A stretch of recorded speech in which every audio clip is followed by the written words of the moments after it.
So, if you made it through the first part of this tutorial, you should have a character that is running, turning, and stopping.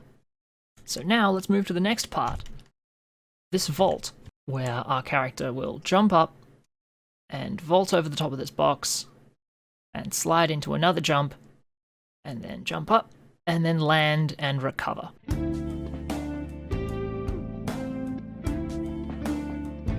If you would have noticed in the past few parts, in the stuff like the walk cycle or run cycle, we break every single movement down into stages. So we have the pass and the contact, and stuff like that. You can actually, the best way to understand what you're animating is to break it down into components, because every single human movement can be broken down into components and various stages. So this particular movement here has several stages. First off, we start off where we left off, which is here, which is the anticipation for the jump. Then we have the jump. Then we have the vault around, where he brings his legs up and around the box. We have the slide, where he recovers from the jump, he sort of comes back down, and these legs, which have all this momentum, are swinging around this way. And then we take that momentum and we channel it into another anticipation pose. And then we leap up, and then we land, and then we recover. And hopefully by the end of this tutorial you'll have some idea how I did that. But first, we need to cover something important. Take it away, past TTMR. Okay, now that we've done all that, let's have a short talk about body mechanics.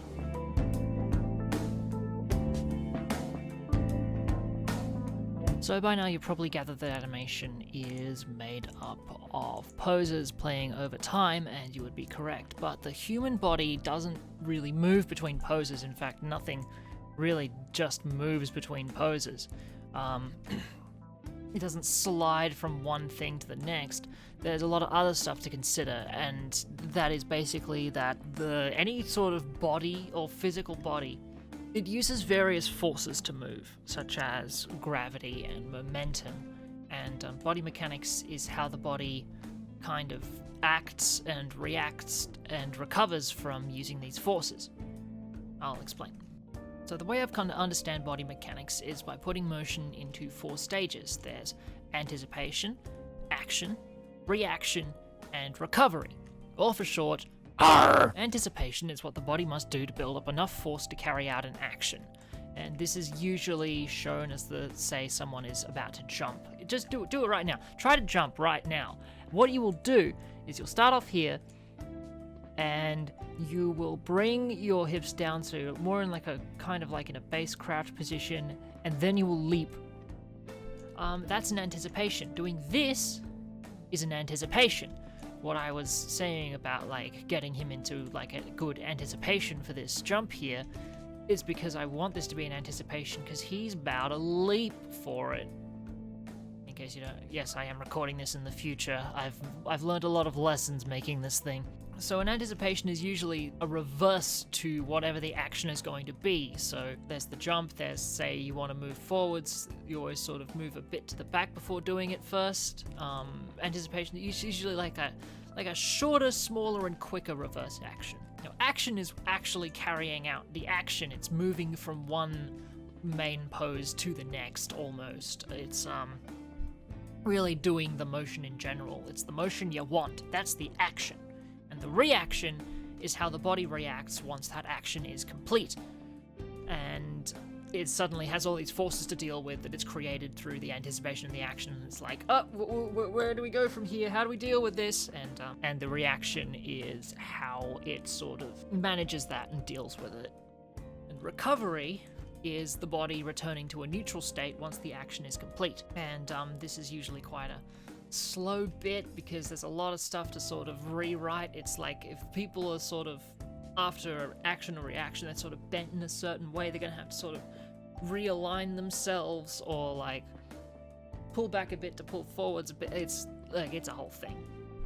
And so if you're not confused already, the great and not at all complex thing about body mechanics is that multiple parts of the body can be in multiple of these stages at once. Here's a demonstration. Let's play some baseball. So this is a legitimately sourced baseball video I found. I don't know anything about baseball. I just want to use this picture as an example. So here we have a guy who's about to pitch, and it's a fastball. He gets it past. It's all good. They score the strike. So let's lay these down into parts. In animation terms, we would classify this to be the anticipation, and then that would be an in-between pose, but also pretty much a main pose. That would be the key pose there, and then that would also be another key pose. And then he'd go into that, and he'd recover from it, and that's just how it goes in animation. So looking at this in almost like body mechanics terms, we can see that he has pulled his center of gravity back to as much as possible. So he's leaning on this one leg, he's pulled it all the way back, and now what's going to happen is he's going to sort of move forward very slightly as like a slow in. This is for sure an anticipation. He's got his arm outstretched. He's ready to pull it back and use the force from pulling it back to carry this part of his upper body forwards. And he has enough space here to step onto this leg and push his center of gravity forwards. Now the action is this. This part of the hip has now twisted around, and it's using the force of that twist to pull this part of the body forwards. This part of the body is now reacting. This part, the hand here, has already yanked back, so it has finished its action. And now the body here is reacting to what's going on with the forces that the pelvis has now put into play. He's managing his center of gravity by pushing it forwards onto this foot, and as a result, this foot is starting to lose traction. As the throw completes, this part of the body enters its action phase. This part, the pelvis, is almost reacting or possibly recovering from its action. And the forces are starting to pull this leg upwards a bit. This part is for sure the reaction. Now, since he's twisted forward so much and employed so much force and momentum through there, his entire body is going to buckle over. Meanwhile, this leg has now pulled itself completely off the ground because of the forces that were acting on it from the pelvis. Reacting from the previous reaction phase, this part of the body that was twisted this way is now going to untwist and sort of return back to its original shape. The human body is kind of like rubber in that if you push it too far, it will spring back. Don't try that on anyone, but I'm just saying it works in animation terms. So now the pelvis has new forces to react to, which are the forces that were employed when it twisted all the way around, and now the center of gravity is kind of out of balance. So he's putting it all on one foot. This part of the body is entering the end of its reaction. It's sort of recovered. This leg is now doing something completely different because of the forces acted upon it. It's pulling it this way and like swinging it around. As this part of the leg swings around, the pelvis is slightly reacting to the forces acting upon it. I would say this top part of the body has now recovered completely from the throw. And how are we going to stop all these forces at once? Step. By putting all of his weight onto this foot, you've essentially quashed any sort of sense of momentum going on. And now we're in the recovery phase. So, if you look at the pelvis here, as he recovers, you'll notice the pelvis actually kind of travels in an arc. It doesn't sort of stop and then stand up. It always travels in kind of like an arc. And, yeah, so it's kind of moving in a circular motion. Like I said, circular motions, that's the bread and butter of animation. You gotta put in your arcs, kids. That's how you do it. And now he'll push himself back to more of a regular stance. This leg's still kind of, this foot's not really working too well, but his center of gravity is more centered throughout himself, and he's recovered completely from the action. We've successfully made him run all the way here, and now it's time for the mantle. So, what we already have here is a decent-ish anticipation, however I kind of want there to be more of an obvious launch. Here I raised the pelvis in the previous frame. What that actually does is it exaggerates the anticipation by making the downward movement much sharper. We kind of want to fall into it.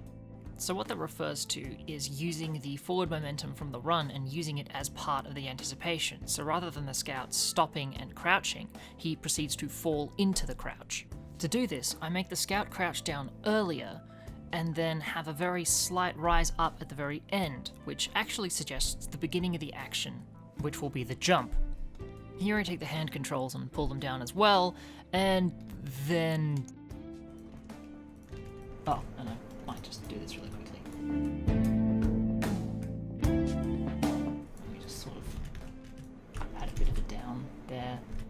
That's a bit too much, but that'll work. So now we sort of scoop into it. Yeah, there we go. So what I've effectively done there is I've made the top part of his spine effectively follow that motion trail curve to create that flowy, scoopy motion. Use your arcs, kids. So we're going to get a nice fluid result when we launch. The main action, the scout launches upwards and forwards using the momentum built up from the anticipation and from the run. For the first part of this jump, I notice which foot is the leading foot and I pull the pelvis up just enough so that it doesn't cause the IK leg to snap. As the scout jumps, his body should be straight, so I adjust the pelvis and spine to straighten him out. Now, since this is a mantle, the scout will more kind of jump sideways, so let's lay the groundwork for that by moving and rotating the pelvis. Now I bring this left hand up and around because I want it to grab the box, but we're not quite there yet, so let's say it's in the middle of its action. We do have enough of a forward thing to do that. Here I realized the jump was getting into the box a little bit too quickly, so I just scaled that back a little bit. We have all this inertia, all this momentum, and now we just need to channel it into the right way. Now that I've hashed out the jump, I step ahead 2 keys and start concerning myself with the vault. So I'll mostly just be experimenting with this because it's not 100% set in stone what I should do here. I'm actually working on this without any reference, and that can be good and that can be bad, but it allows a lot of room for experimentation and iteration. Hand up there. So on this next part of the action, we're going to be concerned with making the scout rotate and push his pelvis around the box. So we push it out to the side and then rotate it around so it's in more of a position to clear the box. Up like that, and that's not how you do it. You want to be shooting out in this direction to begin with. Well, let's go back to the previous frame and correct it by moving it more to the side and making the rotation stronger so it matches up with the next frame a little better. I then adjust the previous frame with a hand so that it doesn't reach the box as quickly. 2 frames is really fast, so if you want to have like a natural movement, you can't just immediately snap it there in 2 frames.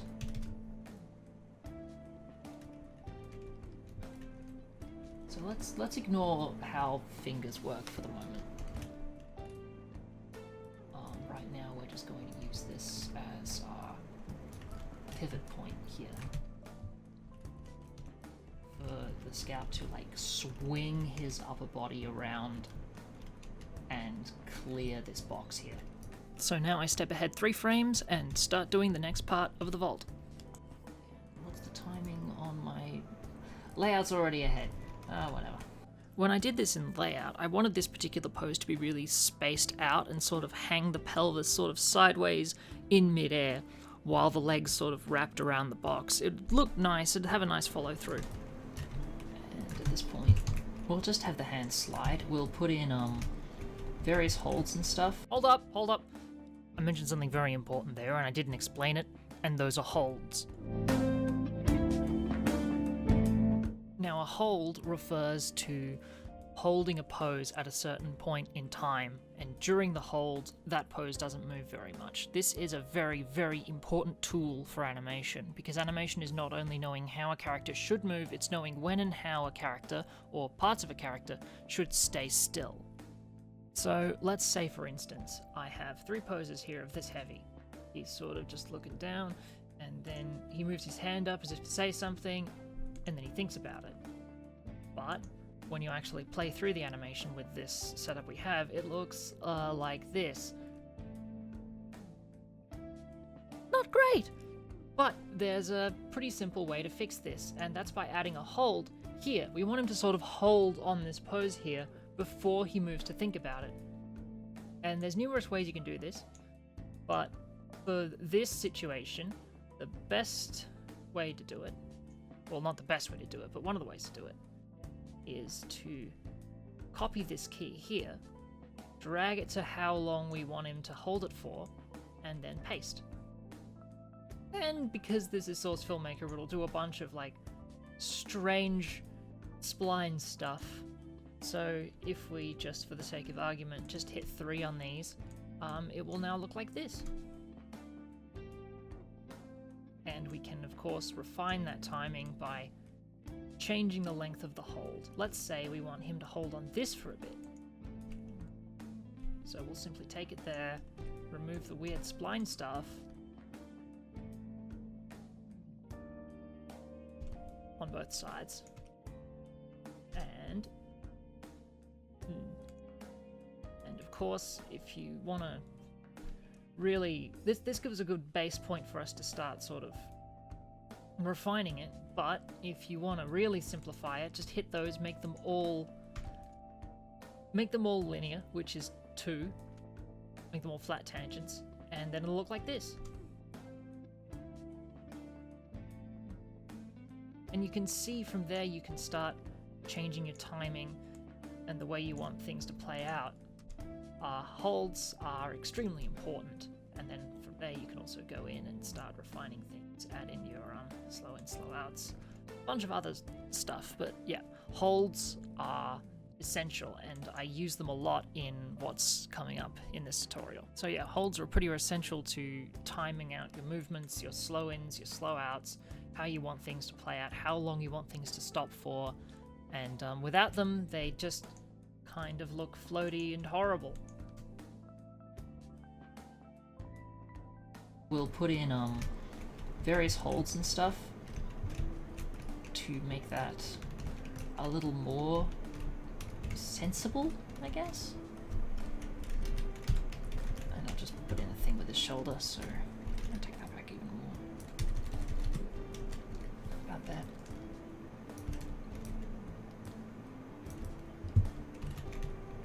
So let's see how that's looking.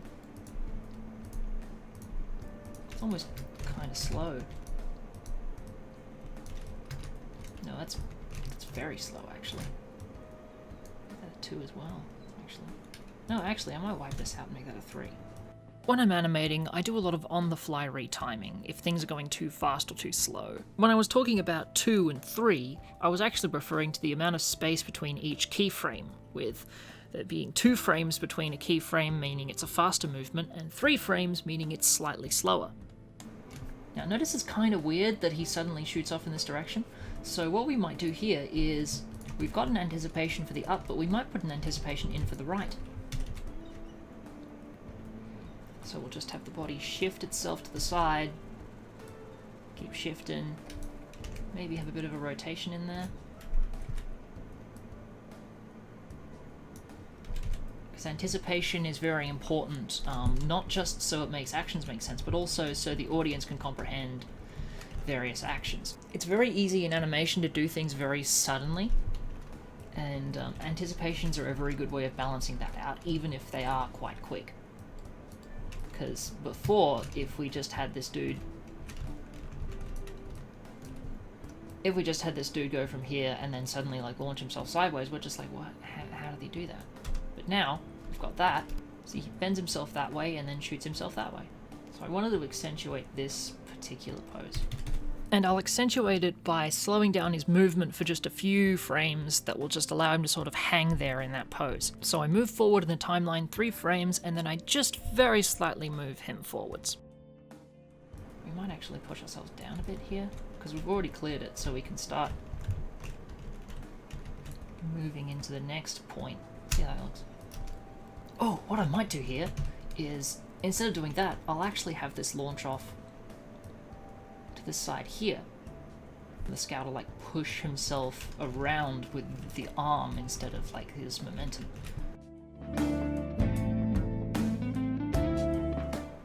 or I might not do that. Honestly, when it comes to this kind of stuff, up to you, because we're breaking many laws of physics. So let's take a moment to go back to the feet for a bit and sort of animate them into place for the vault and the jump. For actions like these, I determine where I want the feet to start moving, and then I place a hold. Now I don't worry about feet sliding all over the place. There. We want to get to the point where, like, you start to see the obvious IK nonsense. What I'm referring to there is when you have an IK rigged character, the IK is there to make sure that all the bones, say, in the leg, move into place so that the foot is always at the place of the controller. What you were seeing there is what happens when you actually pull the bones past the controller. The leg sort of snaps and it looks quite nasty. They refer to that as IK snapping. Here I actually use that as a sort of like a guide to figure out where I should key in the hole so we get a really snappy takeoff. Solve it from there. So for the vault, I want the legs to be pulled upwards and around by the force of the pelvis, so they'll be reacting to the actions of the pelvis, so these are reactions. We'll also turn the feet inwards to show that the legs are being pulled by the pelvis. We want his legs to just kind of flop around the side of his body as he jumps. Yeah. So let's try that. Now I step forward to the last key currently on the pelvis and I move the feet into position. And I want this leg furthest out here to just at the very edge of clearing the top of the crate. So it swings forward a little bit. It's more of an action than a reaction at this point, so it's swinging upwards, and if I step backwards a bit, I'll be able to see just how that's traveling, and I've noticed it's gonna clip the top of the box. So we'll just step back a few frames in the action and add a few sneaky little keys to stop that collision from happening. Now you may notice that I'm using maybe a little too many cheeky little keys. Well, the truth is, for like faster paced animations, you really should just use as many keys as necessary to shape out the motion that you want.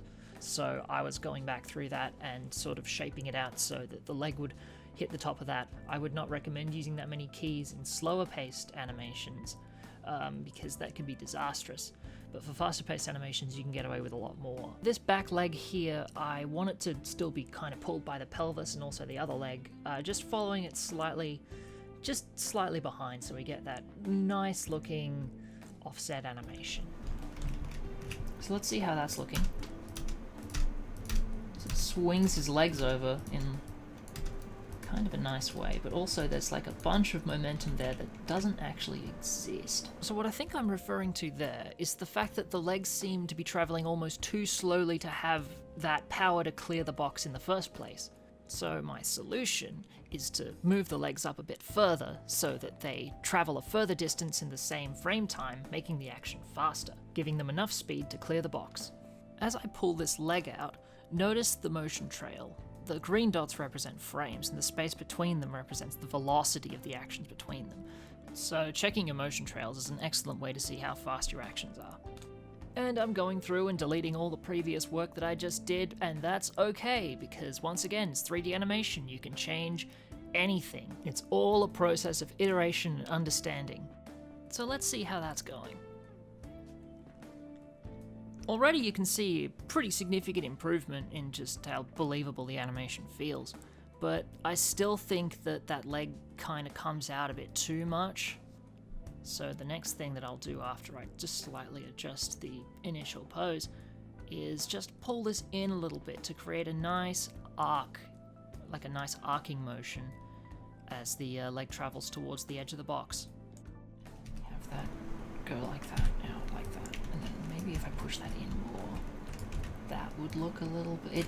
Okay, it does. New plan is, I'm going to pull the legs in a little bit as we start to clear the box, and then they're going to swing outwards as they begin to move past that.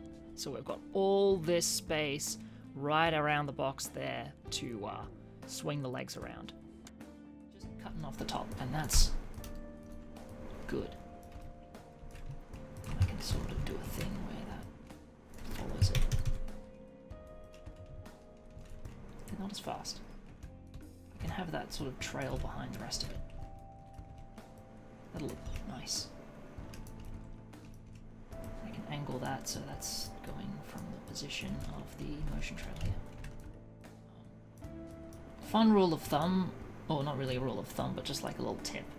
for the future is if you have a chance to make something follow along the curve of its motion, or make something rotate along the curve of its motion, absolutely do that, because it can result in some nice looking stuff. Good point, past TTMR. You actually demonstrated that earlier. So, now we face the conundrum. We need to get this scout to slide along the side of the box and end up in a position that is almost identical to the initial vault pose. So he goes from the vault pose to the anticipation pose like this one here. I don't know how to do this, and you don't either, so let's figure this out together. It's time to experiment.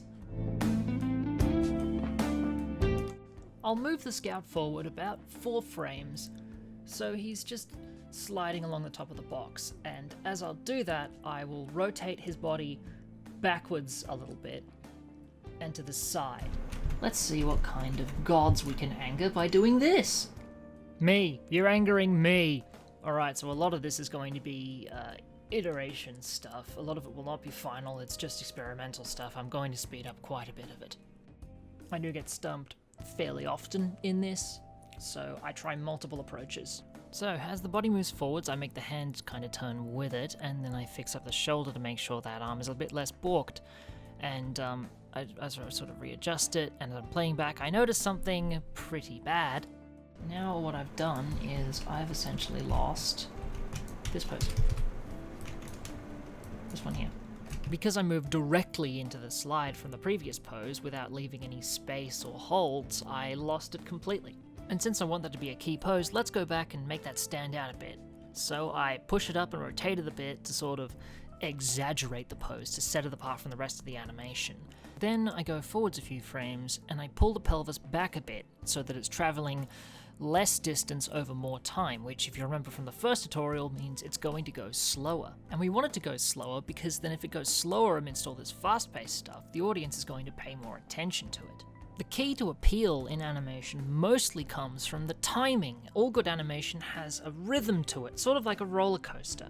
And it's this rhythm, this fast and slow, that not only allows the audience to catch their breath while they're watching it, it also allows them to focus more on what you want them to look at. I like this pose, I want people to look at it. Issue is, because I've made the previous pose happen over a longer period of time, the next pose happens over a shorter period of time. So let's take the next keyframe and pull it out a bit so it happens over a longer period of time, and is thus slower. Because I forgot to refine the slow in, slow outs around the newly exaggerated pose, the movement looks a bit stupid, but we'll refine that later. For now, I move on to the feet, moving the playhead so it's at the same position as the next keyframe on the pelvis, and then moving them into just continuing the animation that they're going. So the right leg is sort of whipping around the body, and the left leg is just trailing behind. Since my IK poles are in such a weird place on my legs, I just try to move the feet into positions that probably won't cause them to wig out too much. So I try to rotate my feet into positions that make the knee seem somewhat normal instead of face down and clipping into the box. So let's go back and refine whatever the heck this mess is. When something looks off in an animation, I have a tendency to step through it to figure out what's going wrong. And what was going wrong was that I forgot to adjust the poses before and after the vault. So I just do that. Using the motion trails as a guide, I go to each keyframe and adjust the pelvis so it's a nicer looking arc.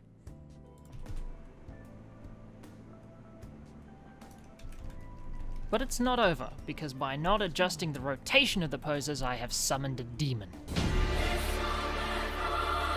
I messed up. He's shaking like that because SFM has created the rotation conflict. This mostly has to do with how the computer is interpreting the movements we make on the screen here. Some axes of rotation and movement are moving too much or maybe too little compared to other axes of rotation at the same time. And generally the best way to fix this up is essentially to just go through each individual spline on X, Y, and Z rotation and try to figure out where the arcs aren't necessarily lining up. And then just, if there's any sort of crazy movement, like maybe this right here, just ease it out a bit. This sort of rotation lock normally occurs when your splines aren't necessarily up to scruff, so go through that and just soften up the arcs of each spline.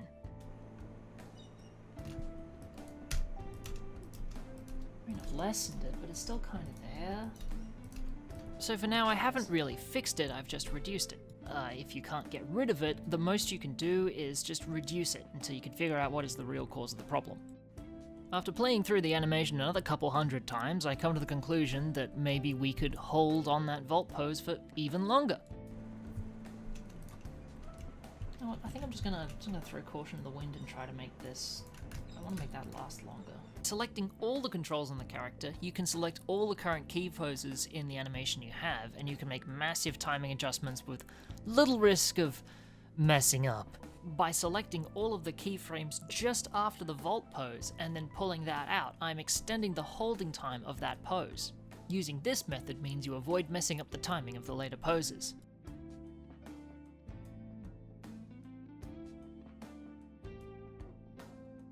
That's a kind of max rise. Ouch. Okay, well, I found out what it was. It's this idiot. Why are you up so much? Fine, I'll bring you down if you're gonna have a hissy fit about it. And that basically fixed that. I'm pretty happy with how this is going, so the last few tweaks I make is I go back to the key at the start of the vault pose, and I make that the highest point of the vault. And then, oh, you're gonna love this, I take the last key of the vault and I move it back. Yeah, I'm still retiming the pose so it holds and travels even less distance. I like this pose, and you will too! If we play it back now, after all the refinements, you can see that elongating that pose out so much has created this nice sense of rhythm to the animation, where as the pelvis slows down at the apex of the jump, the legs still have plenty of time to wrap around the body, creating a lot of visual interest. And even though it's unfinished, you can still feel that essential rhythm. So now I've got that, and I quite like that. Let's move into the next bit. So I had a bit of a think about it, and I think I'm going to do it like this. He's going to push off of this hand, and in order to make sure this is proper, I need to have these legs. So now we need to make sure the scout slides across the box and ends up in a crouching pose at the end of the slide. I don't really know how to do this, but for now we're going to focus on the feet. We can arrive at this pose by using the existing momentum of the legs. Since the legs are currently swinging forwards, they're going to arrive at the end of the box before the rest of the body does, so we're going to use that to set up the crouch at the end of the slide. Most things, I move the playhead ahead to the most recent keyframe on the pelvis and I pull the legs forward. So the right leg, which is further ahead, moves to the point where it almost needs to be at the end of the pose, and the left leg continues trailing behind, just sliding along the box. As an extra little flourish, I pull in the left leg to create this four-looking silhouette shape, which looks pretty cool. Shoot, I've given you no time at all to do that. Since I've given these legs barely any time, I move back to the previous keyframe and try to move them ahead while the pelvis is in its vault key pose state, just to see how it looked. Oh yeah, that'll work. That'll work. Alright, so as we do that, we can have that be an opportunity for the legs to sort of carry this momentum forwards. So that's perfect. That's exactly what I wanted. Did not expect I would be able to get it. Okay, so what I'm about to do doesn't work at all, and we override it almost immediately, but for this tutorial to make sense, I'll summarize it anyway. Overall, I'm trying to make the scout push off of his hand into a crouch, and I act like the scout is just getting up from lying down. So I jump ahead 3 frames and start animating the scout's pelvis in tandem with the legs as we reach the end of the slide. I go back to the previous key and rotate the scout's pelvis back. I adjust the position of the pelvis on both keys and then move the feet so they are positioned at the end of the box. I then step ahead another 3 frames and position the scout's pelvis so we are in the crouch pose we want to be in at the end of the box, and the end result is... Good look.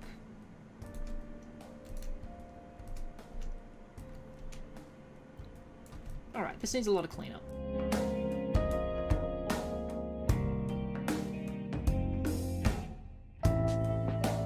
Oh, wait. I think it might be because I'm getting too attached to the idea of hanging onto this. When you're actually mantling over something, you're sort of sliding over the top of it. I'm sort of doing the opposite here. So maybe if I had all that momentum already built up there, and then just chucked it up here. So I realized I was kind of missing the point. When mantling, you're sliding over something, and I was trying to come up from like a more vertical position when it's more of a horizontal thing. So I pushed all the momentum forwards, and then went back through the previous poses and tweaked them so they were coming up from more of a horizontal position. It looks quite unrefined, but we can always go back and fix it up later. While I'm making it more physically plausible, I noticed that the feet kind of come to a bit of a standstill, which doesn't really work for a slide. Of course, in making the feet slidier, I accidentally make them too floaty, which I again fix later on. Animation isn't permanent, and when you get more of a completed picture of what the final animation is going to look like, you begin to notice more and more things that you just didn't notice before. So yeah, original concept didn't really work out, but that's fine because we found something that's kind of better. And that's a fairly common thing. Yep, that'll work fine. Okay, arm time. Because this arm isn't really doing anything to sort of drive the pose, it's more kind of along for the ride, the way I animate it is essentially going to be reacting to the forces put upon it by the pelvis and the rest of the movement of the scout over the box. It doesn't actually, have any real actions of its own, and I mostly just put it in positions that I think look nice.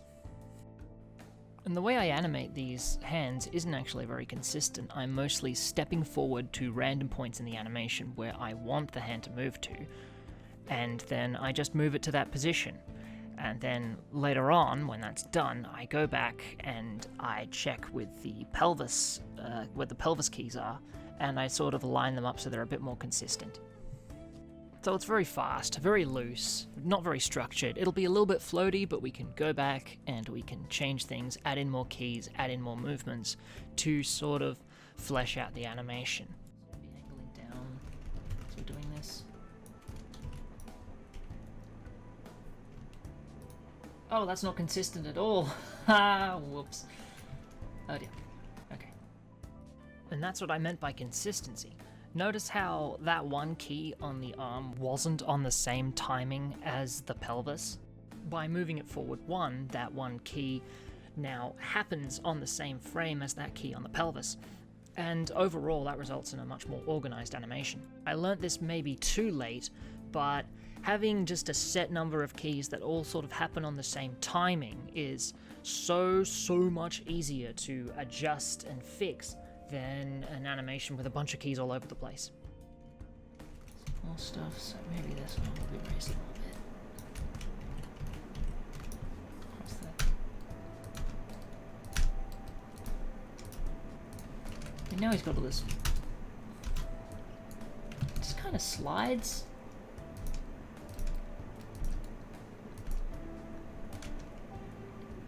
And he almost slides way too slowly.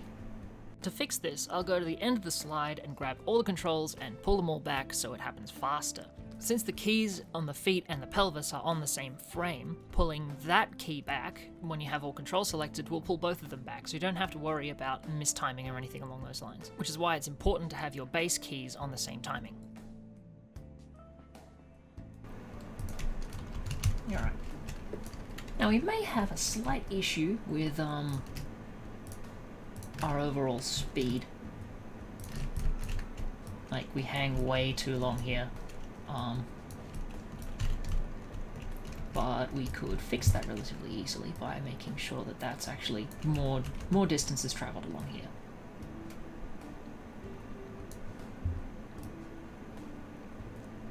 So let's do that real quick.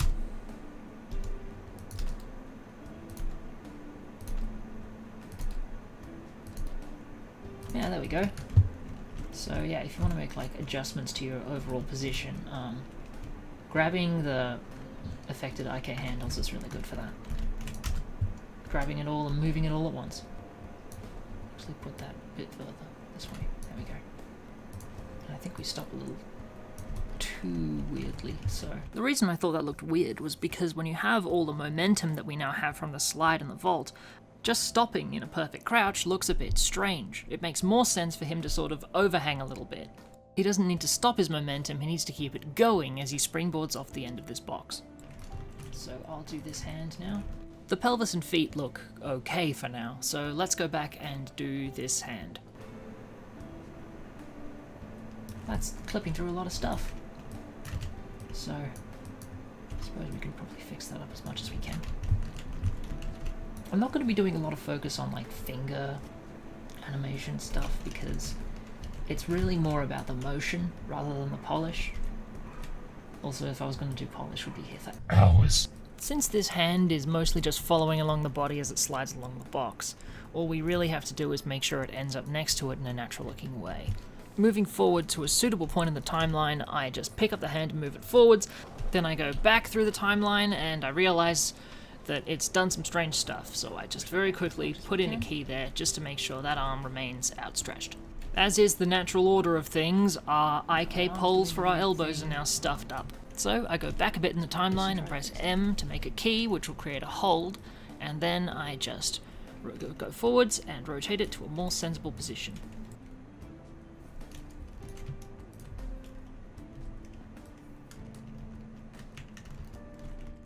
Then we go to the end of the slide and just move the hand so it's next to the scout. Now we want to position it just a bit behind him, with the arm slightly outstretched so it doesn't look like it's been curled up, with the hand facing backwards as just an added little bit of secondary. Remember how in the second tutorial we tilted the hands back to make them look like they were affected by physics? It's the same thing. For a few more adjustments, we're ready for the last thing before we can move on to the jump and the landing. And that's the spine, the neck, and the head. The spine is a bit of a weird one. We kind of wanted to help drive the body forwards, but also react to the forces put upon it. So rather than reacting to what the pelvis is doing all of the time, it's also complementing it. So I start out by doing what I know I want it to do, which is when the body comes up in the vault, I want the spine to be twisted downward a little bit so the body becomes perpendicular to the box. But at the start, as the scout is jumping up, rather than pulling the spine down to react to the forces put upon it, we arc it up slightly so it follows that line of the motion trail of the pelvis. Then, as the body moves onto the slide, we can pull the spine back a bit as it has to react to suddenly being pulled forwards. Which looks like this. As you can see, because we chose to have the spine act rather than react at the start, it reaches the vault position faster than the pelvis, which makes it look like it's moving a lot less than the pelvis, which creates this nice pivot maneuver. See how that looks? That looks not great.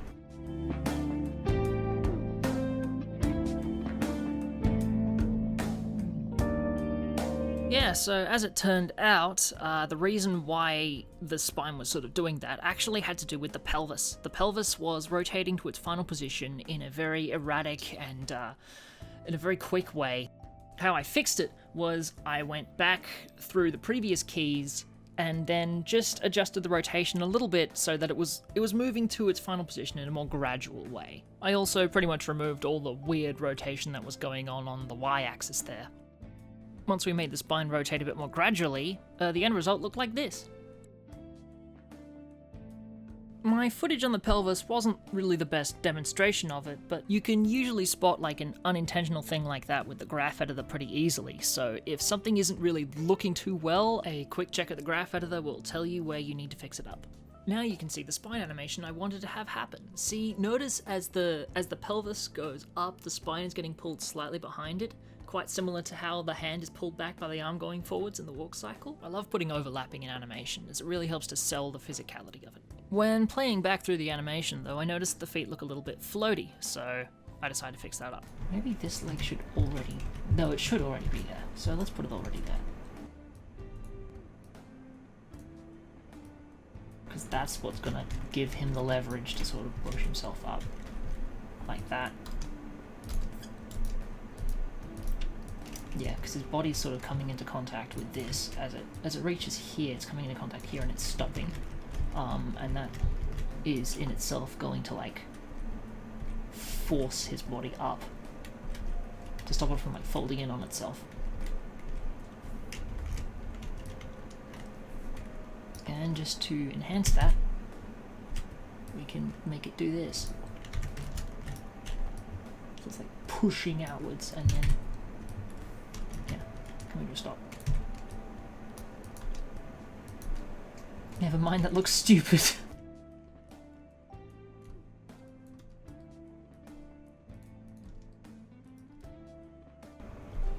I mean, I noticed there's like one thing with this foot here, it looks a bit floaty. And that's because it is a bit floaty. What I mean by floaty is there doesn't really seem to be much weight to it. It just kind of drifts to its final position, which you can see in the motion trail there. The dots have mostly the same distance between them, and there doesn't really seem to be much friction. With this foot, we can simulate friction by making the foot rotate inwards, so it's like it's being dragged along, and then adding a slow out at the end. Another thing we can do here is we can adjust the final pose so it hasn't actually reached its anticipation pose just yet, to add a nice little bit of overlapping, like it's taking longer for it to do than the rest of the body. I made a few little adjustments in the final, but that's the general principle of what I did. I'm sure it'll be fine. Okay, yeah, this is all looking pretty good. We're finally, I'd say we're finally done with it, and we can probably move on to the... Oh my god. Oh man. Okay, yeah, let's move on. On to the last part, and that's going to be the launch from here. Now, as you may have noticed, we're kind of in a position where the anticipation shows we can only really launch from one angle, and that's... If I just do this real quick, that should be in front of me. So we can only launch in one direction, based on the anticipation here. And that is this way. It's launch time. Of course, we'll see if this is enough anticipation. I mean, you can usually check by just doing this.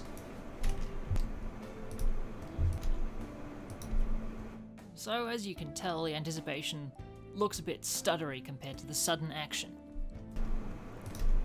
Now that looks a bit stuttery, so the other solution that we've got is we just make that later, and we spend another 2 frames on the anticipation. By making the anticipation a bit longer, the character, and by extent the audience, have more time to prepare for the next action, so it seems less sudden and less stuttery, which is what we want.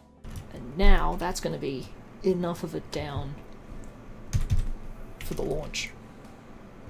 As the scout jumps up, or, well, this is the case for any real sudden action, his pelvis and his spine are going to sort of reset, so they're going to be more straightened out. And this not only shows all that coiled up energy from the anticipation being released, it's also a really good chance to re-straighten up your spine if it gets like messed up. Yeah, that makes more sense. Now we just do what we normally do. We take the pelvis and we form the arc of the jump. Now, the arc of a jump is something that, if you've done the bouncing ball exercise, you've already done this, but it can get a little bit tricky when a whole body is involved.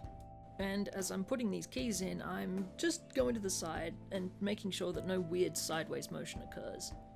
In terms of timing the various points of the jump, I tend to do this by instinct, or just what I feel would work, because during a jump, as you get higher, you lose speed. I start off with a 2, and then I move to a 3 space, and then as we reach the apex of the jump, I move to a space of 4 keys. Then, as we start to come down again, I make another 4 key space, move it down, we're starting to fall back a bit more, and then make some slight adjustments in the spine. I also go back to the spine at the start here and just pull it down a little bit, just as a bit of overlapping. Then I move ahead a bit and pull it back up. Continuing on with the arc, I move back to where I left off and then move 3 frames ahead and pull it down. So it seems that just as a base, I'm going to do the inverse of the start of the arc. You'll notice that as I animate him falling, I start to pull the body back. That's because the various forces like air resistance and gravity are starting to pull the body backwards as it falls. Also, it looks more appealing to go in an arc.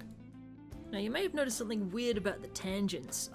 Every now and then, Source Filmmaker just decides to make everything linear. I don't know why it does that, but it just does it, so you're gonna have to live with selecting your keys and hitting 3. That's a good thing I did hit 3, because I had a bad arc. Alright. That's fine. No, that's fine. No, I love seeing my results. There we go. So we're punching our keys, let's see how he went. Yep, that's a very dramatic and very stupid looking jump currently. Perfect. Now, I don't mean that in a bad way. It's just it looks a bit weird without arms and legs, but once we add those, it'll all come together. So, let's add in some legs. So, while I was animating this, I came to the realization I haven't animated the jump like this in quite some time. So the first leg attempt didn't go very well. However, it still does demonstrate the base principles that I wanted to convey. So I'll show you that, and then I'll show you what I eventually came up with after a lot of trial and error, and how I got to that stage. Just like in the first leap, I see where the IK legs are starting to snap, and then use that as the indicator for where they should start animating. In this iteration of it, I started the leap off by making the leading leg the one that arrived at the box first, which made it seem like all the power was coming from the back leg. I was really just trying to feel it out, didn't really know what I was doing. It's really easy to block out things like leaps, because with each new key, you just grab the feet and pull them to where you need them to be. And you'll start to see this now, but one of the key points in a jump is that the legs have to coil up at some point. People don't normally jump and have their legs kind of like straight the whole time because it looks very strange. I'm doing the textbook example here. I'm going to have my legs coil up the most when we reach the actual like apex of the jump. But it can happen before, it can happen after. Experiment, go crazy with it. For example, in this attempt, the front leg coils up before the back leg because the back leg is still reacting to having pushed the entire body up into the air, so it will coil a bit later. And then I was trying to do like a weird sort of like mid-air foot circle thing. But anyway, as we reach the apex now, you can see that both legs have started to be fully coiled. It's actually very similar to the animation principle squash and stretch, especially Richard Williams' bouncing ball exercise, which demonstrates this perfectly. As we leave the apex of the jump, we'll see that the legs start to straighten out a bit and sort of uncoil and start to point towards where the character's going to land. As we go further down, the legs straighten out even more. You can still have a leg coiled up, and that still technically works because the force of the body going downwards can pull the leg upwards. But generally, as per the rules of squash and stretch, the legs probably start to straighten up quite a bit now. In this attempt, I have one leg that's straighter than the other. The other leg is still sort of coiled up in quite a sort of appealing looking pose. So the elongated leg is going to hit the ground before the coiled up leg, which is going to create a nice bit of offset. So as we reach the final pose of the leap, we want the leading leg to be stretched out, elongated, and contacting the ground. And to create a more appealing and dynamic pose, you can also grab the pelvis and pull it up, so it's more of a straight line. In this attempt, we're going to have the other leg remain up in the air for a bit and it'll contact the ground later, and we'll rotate it upwards to show that it's getting affected by forces that are pulling it downwards. Now you can have one leg outstretched to hit the ground, or you can have both legs that are just about to hit the ground at around the same time. There's a lot of different ways you can do it, but the constant you need to have is that one of them needs to be outstretched in order to sort of cushion the forces from falling that height. And then after all that, looks like crap.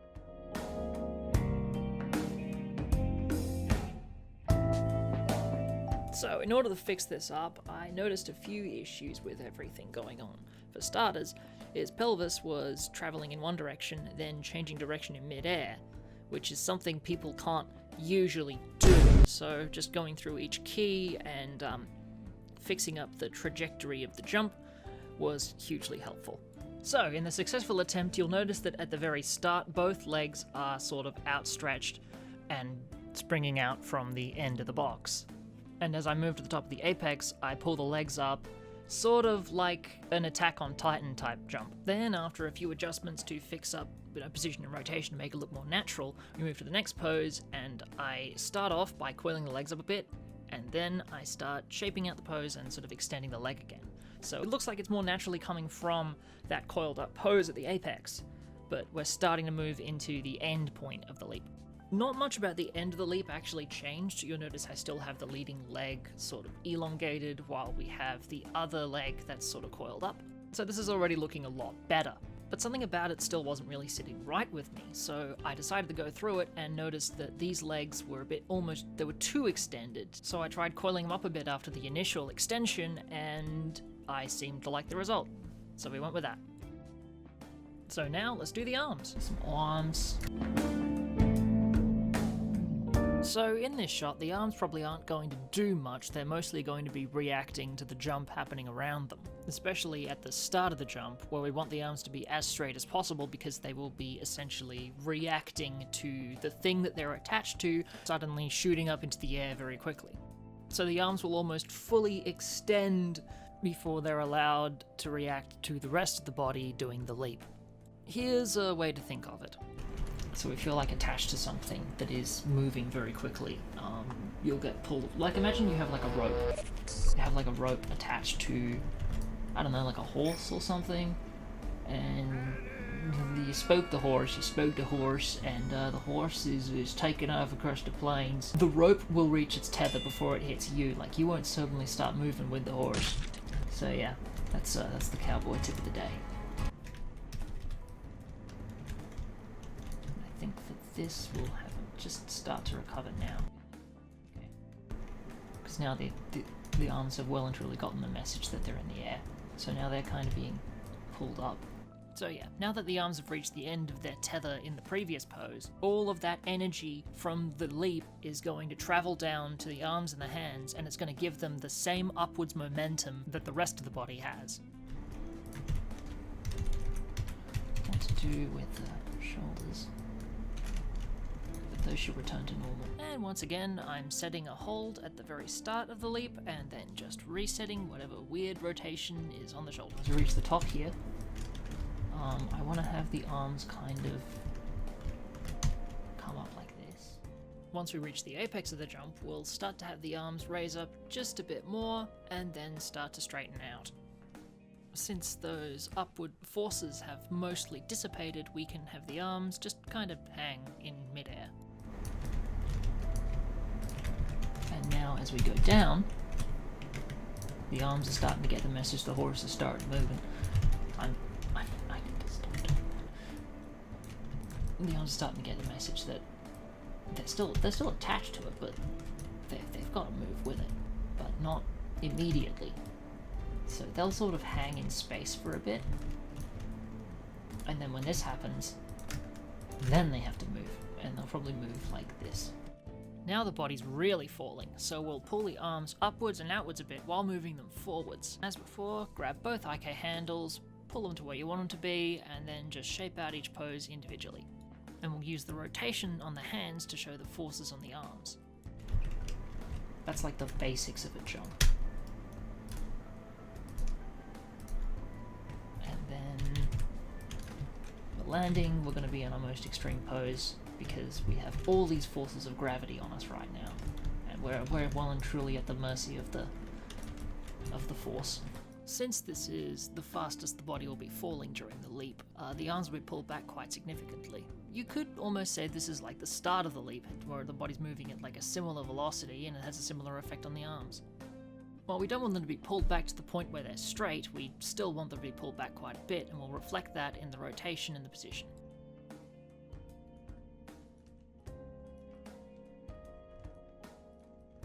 And now we can do what happens when we hit the ground. And we're going to hit the ground like this.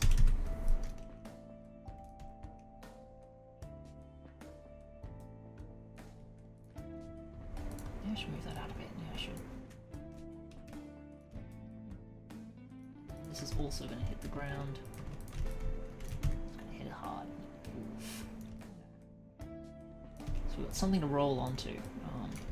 Because now what's going to happen, because we have all of this force, it's going to keep going forwards. So it's going to roll onto it. And now we have somewhere for the body to go. It's going to roll kind of like that. So as it hits that, it's cushioned by the weight of this, and it also has this as support. So it's going to naturally move here.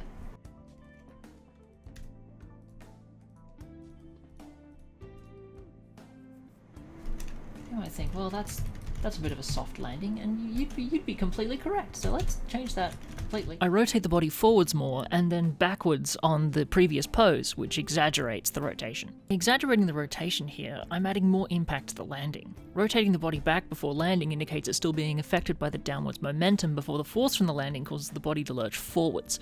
This not only anticipates the forward move, but also gives the impression the body is reacting to a really impactful landing.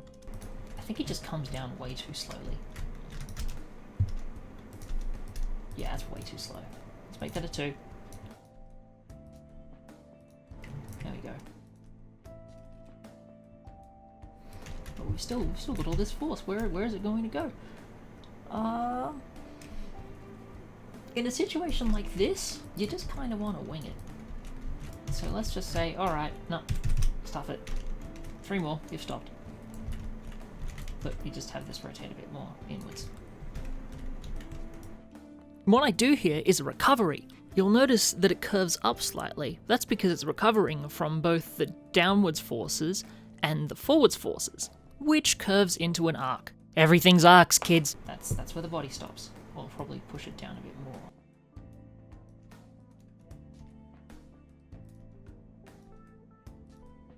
So after he's made that extreme move, he's got to go back into a normal position, because you can't just have it like this, because that looks kind of strange. Like, where did all that movement go? So what you can do here is what, I don't know what the official term is, but I call it recovery, which is a kind of slow bit where the central gravity of the pelvis kind of resets itself and everything stops being so tense. Usually this means it rocks back on itself, and we just assume a bit more of a normal position. So that's a recovery.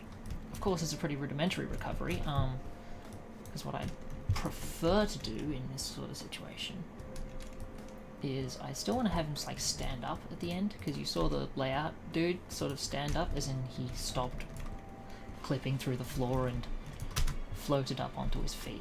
So for my recovery, I'm actually going to keep this rotation down, and I'm going to make this recovery part of the stand-up. So let's go 4, and then let's try to stand up with all of this weight that we have. Also, his arms are still like this, and no, I'm not going to change it because it looks so stupid. As I thought, you can't just sort of stand up normally. You want to have this pelvic weight be supported by the feet. I still want to have this rotation down here. So it's still, his body's still in this position. If I move him back like this, then he has all of the weight of his front accommodated by the position of the feet. If I sort of make him come up like that, let's see what that does. Yeah, there we go. Because this part is still coming up, so this part's already gone through a bit of a recovery, which we have then turned into an action, and which means that we need a bit of an anticipation for it, which is actually what this is. Well, the anticipation is actually formed through the rotation of this dude here, of the pelvis. See, it's still rocking forwards, which allows this weight to tip backwards and then lift itself up. And as it does that, because it's still got, you know, the force of like the pelvis pushing itself upwards, it can't just go like this. It can't just do that, because it's got all this to deal with. So if you gotta be crafty about your rotations, because they can make or break stuff. And I want to do something fun at the end here as we just sort of move back into our recovery. Now we could just stand up normally like this. So we recover like that. And then, you know, this is just his regular standing pose. There you go. He's standing. We've won. He's actually doing a weird bastardized version of the gymnastics Y thing. So if you leave it here, he's a gymnast. I mean, that makes sense as an ending. But I want to try just have him shift his weight as he stands up, which can add a nice little layer of realism to stuff if you do it properly. So as he's standing up, he has all this weight on here. So I think I might angle it this way. I might angle his stand up in this direction here, creating an arc. And while he has his weight on this foot here, I want to take this foot and move it forwards. Because when shifting the weight here, we're actually stepping forwards a bit, we're going to take the poses we already have and just shift them forwards a bit, so the center of gravity is forwards and ready for the weight shift. Only has his weight on this foot here. Doing weight transitions is usually a bit of a mixed bag. First time you'll try to do a thing with footwork, it will look awful, and you will not understand why. It mostly comes down to making adjustments of sorts, but it is very much an important thing. So even just by like sliding the foot, we've actually got something that's decent. We just lift the foot up a bit, and as he lifts up the foot, we sort of move a bit more to the left. So as he's taking this step, we're going to have the weight shift across entirely onto the foot, which will push up the pelvis. And then as the foot moves into position, we can just sink into the new pose. Then, once the foot is planted back on the ground, we're going to have that weight settle down. So it's going to come up, across, and down. Like taking a step. Then we'll have ourselves a nice recovery. Then we'll move forward in time a lot and return the pelvis to a regular state, creating a recovery. And if we do all that, we've got a bit of an unusual bop. Maybe that bop's a bit too much.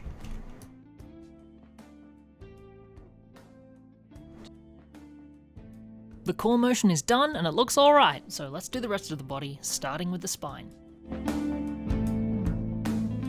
For the spine, I want to do something similar to what we did for the spine in the slide. So it will mostly be reacting to the forces put upon it by the position and rotation of the pelvis, and then it will recover at the end. Like an extreme kind of thing like that, and then oof, into it we go. And I'll just maybe offset that so it's here that we land like that. As this is going forwards, this body is still maybe, I'll tip it backwards a bit. So it's dealing with the forces of rotation here. Because this rotation in the pelvis is like really harsh. So something's got to give in this situation, and if you pull this back, it I know it works.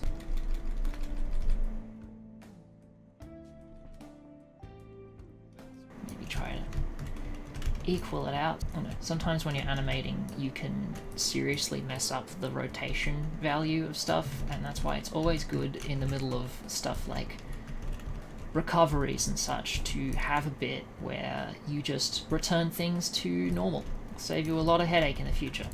And as that's coming up, we'll have this start to come up. So it doesn't come up as like a unified piece. I'm teaching you very bad habits here, but the fundamentals kind of still stand. Because as this comes up, this has not yet finished its rotation backwards. And if we were to time it so it happens at the same time as the body, it's going to look very strange indeed. Like, it just comes up way too quickly. I said that, and it actually doesn't look too bad. So now that finishes coming up, and we'll just have a very slight recovery. It is best at the end of your animation to have it taper off as nicely as possible. You don't want any sharp edges. So the best way to do that is to take it and turn them into flat, which is 2. No, it always doesn't come forward fast enough, so I'll just fix that up. And I might just get rid of that. Which goes against what I said, but I don't know, it fits the mood of the piece better. Like that, yeah. Now, I forgot to do the head for this bit, so that'll be fun. I might just do the neck, actually. The neck is even more simple. We want to have the scout looking straight ahead, so we're going to use the neck to do that. But we're also going to have the neck react to fast movements in the spine. When it's reacting to the spine, its movements will take place after the spine, which takes place after the pelvis. So you can think of it like a big old organic Mexican wave.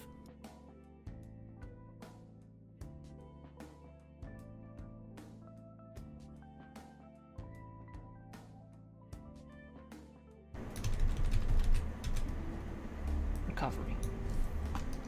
Okay, now arms, and then we're pretty much done.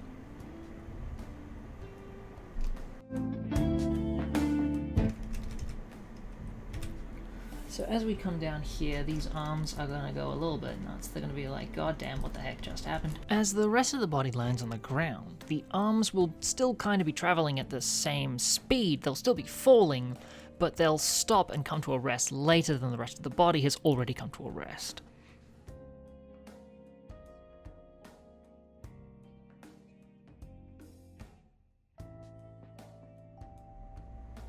I might just wait until this point. I punched some poses in. I tried to figure out how exactly I want it to end and where I want it to end. I want the arms to come to a rest sort of like in front of the body. They'll be kind of like flopping forwards. My IK elbow controls are in pretty weird places too, so I quickly fixed that up by chucking in some earlier holds so I don't disrupt any earlier poses, and fix them up. I'm not entirely sure what to do with the arms here. Consistent. Okay, yep. Okay, now I know what to do. Alright, as it's coming forward, we have all of this speed. So let's make these arms like kind of snap forwards. I go to a space just a bit after the first key here, and then I put in like a really violent reaction to landing, because all of this force is going to go somewhere. So it just flops down like that. And then I'm going to try to make that furthest key into a recovery. I'm going to try to see if I can get it to that point. This section was a bit challenging because I had to figure out how to get that fast snapping forward motion without using too much distance, because if I moved the hand downward anymore, it would clip into the ground. So instead of using distance, I used rotation, rotating the hand back to give it more offset, which made it look like it was going faster than it actually was. Because we have this rotation here from here that's left over, and it's still got a fair amount of power behind it. We should probably have it sort of recover in its own way. Let's see how that looks when splined.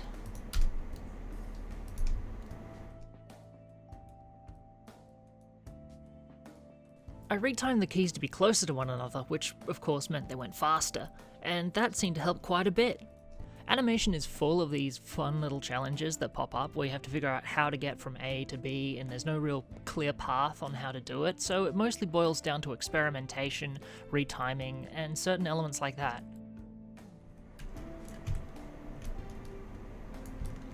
He's going to clip through the ground.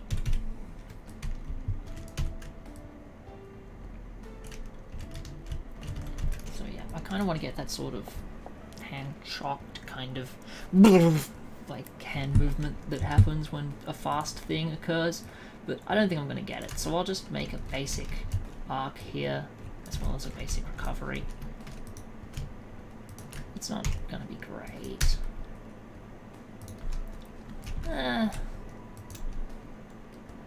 I just now realised that's a really weird way for the hand to be falling, so I'll just make it go back there.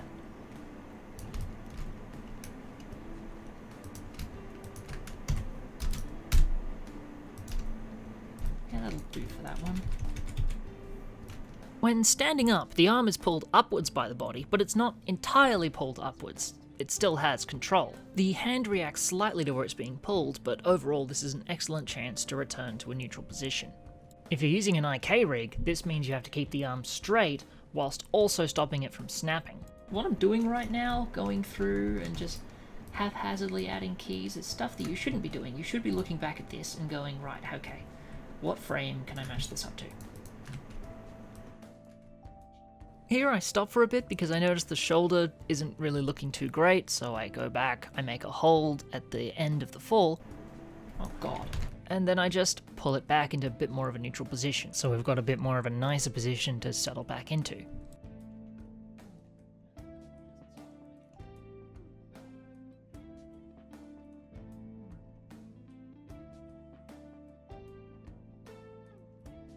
I don't know. Arms are weird, dude. He looks a bit frigid, doesn't he? Gotta relax, dude.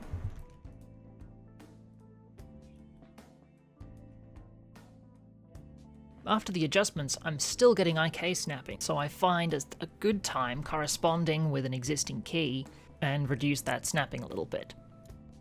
There we go, all fixed. You'll notice that as he finishes standing up, the arm kind of moves upwards and outwards. As the body finishes standing up, the arm carries a little bit of that momentum with it, which will pull it up just slightly, which rounds out the upwards motion and creates an arc. Do your arcs, kids. And once it's been pulled up, all it needs to recover is to just fall a little bit, just a little bit after the rest of the body is recovered. And there we go, that's an arm. Oh my god, what the hell happened to you? Alright, well, okay. Alright. I'll do the same for this hand. This hand will sort of come down like this. Like bleh. We wanted to use the previous hand as a guide, but not copy the movements exactly. Asymmetry is a powerful tool to break up the sameness of an animation. And having an action occur a frame or two behind or ahead of its counterpart can make movement appear less stiff and robotic. Slight recovery, not like that.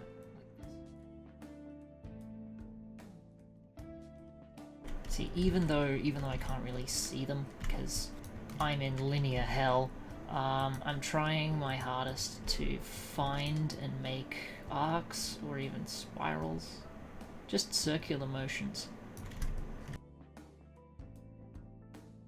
Then we just do the same thing we did for the other hand. We pull the arm up without pulling it up too far or pulling it down too little, and make sure the timing of the keys matches the timing of the pelvis.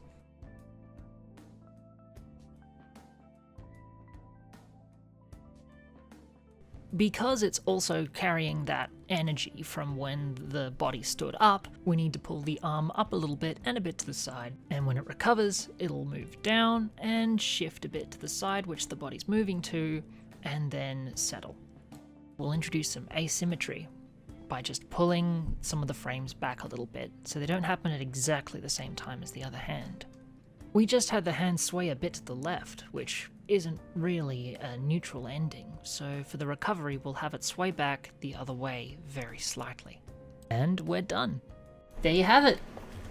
There is a character running, turning, vaulting, jumping, landing, recovering. Oh my god, I pressed 4.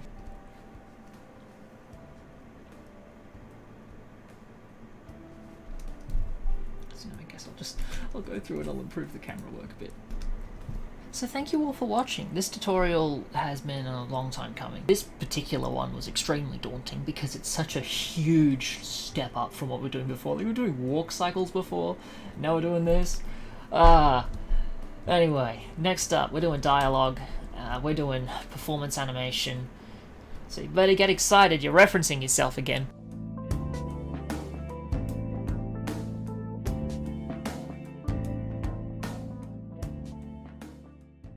So this particular video has taken me far too long to finish, and I have been away for quite some time. And the real answer to that is because this video is just arduous to work on. I wasn't thinking when I was recording this, and I wasn't explaining things either. Like, I had to add in so many other segments to this in order to make it even informational or for anyone to even conceive what I'm talking about. Maybe the final product is over-edited, and maybe I do explain things over and over again, but ultimately that would be so much better than giving you a completely unedited thing that doesn't explain anything. My process for filming and making and thinking up tutorials has improved a lot in the meantime though, so hopefully this doesn't ever happen again. Despite all this, I really hope you found this educational, you found this informational. I hope we're sort of on the same wavelength here.